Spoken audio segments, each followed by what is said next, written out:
Hello, traders. This is Mukris speaking again for Quant Dynamic, and we bring to you the global market report for the week of 13 until 17 of April for this week. Now, before we start, as normal, disclaimer: this is nothing for the buy and sell of the securities. It's just purely for educational purposes only. Okay, so we shall begin. As we can see from here, okay, hold on.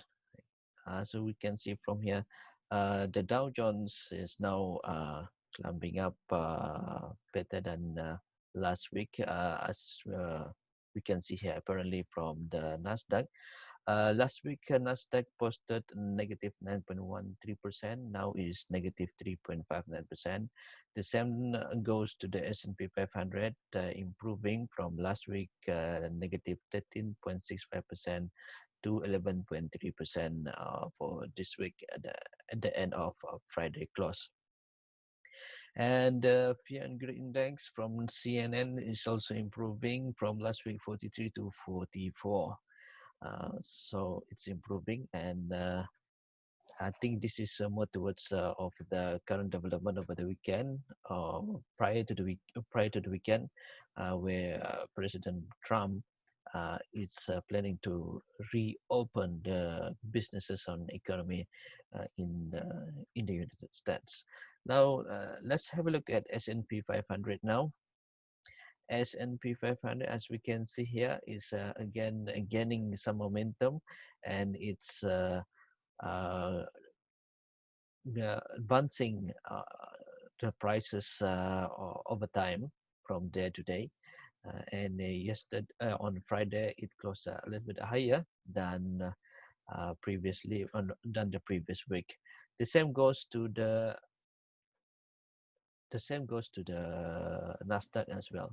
It performed similarly with S&P 500, but again, there could be some resistance around this level, around the 9,000 level on the Nasdaq.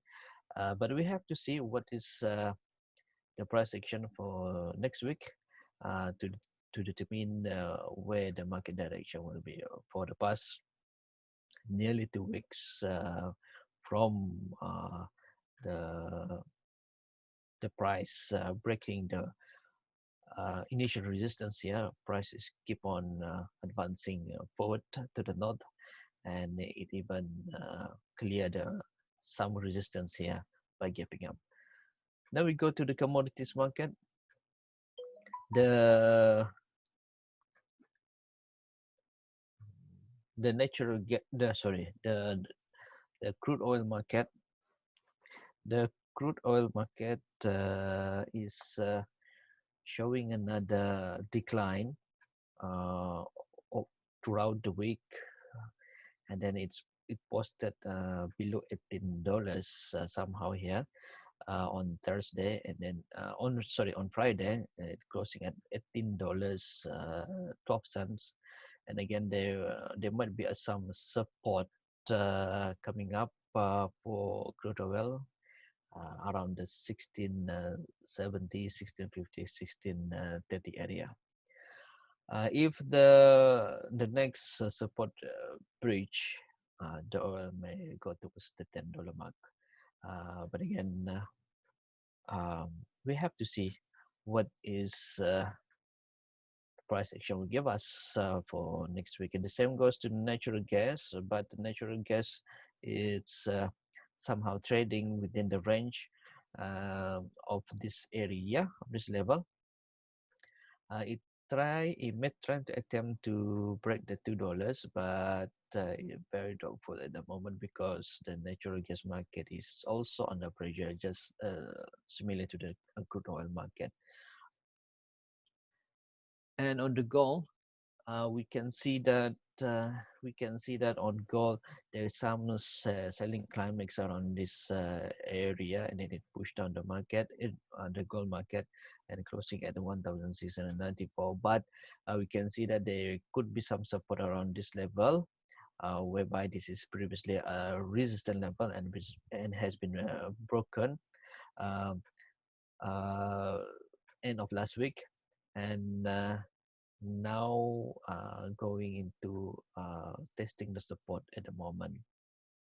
This may provide some good support because it has been tested here for several times, and let's see what happen for next week, whether gold market will be bouncing here or going to test the next support level around this area or this area, that is around 1600 area or 1650 area.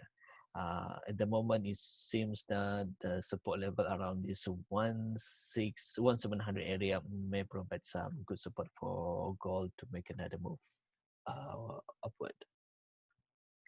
Now, I'd like to share with you the share that I have been trading for the past for the past week. That is Livongo or LVGO, in which I'm able to bake in about 21% profit after buying it at around $31 this area around this area, and then the stock just seemed to advance towards the $38 level around this area, and I exit the stocks just before it makes this negative or bearish candle. Another stock that I'm watching for this week is Apple, but I'm still not buying anything on Apple at the moment. Sorry, at the moment. Uh, uh, Apple now just clear up on the weekly chart on the 10-week moving average, and I'm trying to see how I can buy the stock market, and we'll see what will be the price action for next week. This could provide a good sign because now Apple is clearing up uh, above the 10-week moving average, and it seems that the 40-week moving average provide some support, and it pushed the price higher and break the 10-week moving average. Uh, we have to see what the market will give for next week. And to wrap up, we will see the World Stock Exchange heat map at the moment. And as you can see, green all around, positive vibes around the globe, except for the South American market. Around the Asian market, everything is positive, except for everything is positive. Only China posting a lower positive numbers. The rest of the market, Asian market, is posting over 3%, lead by Jakarta at 3.44%, followed by Thailand at 3.26%, and Malaysia closing on Friday above 1.5%. The Japan and the Korean market also posting about 3.09 and 3.15% respectively, with India posting 3.05% and Australia 1.3%. If you see on the European market, European also posting a positive gain, with Ireland leading the gain of 3.83%, and Sweden and France put together at 3.42%, followed by Germany at 3.15%, and the S&P 500 giving us a positive gain of 2.68%. So we'll have to see what is going to uh, give us for next week on all this positive movement. Hopefully that this could be a sign of recovery for the next bull run. Okay, that's all for this week. And if you have any question, just email me at mukris.mangsor@gmail.com. And I'm sorry about this slides again. It's a bit sensitive and tricky at the moment, but hopefully we can sort it out with the next presentation by next week. And until then, guys, goodbye.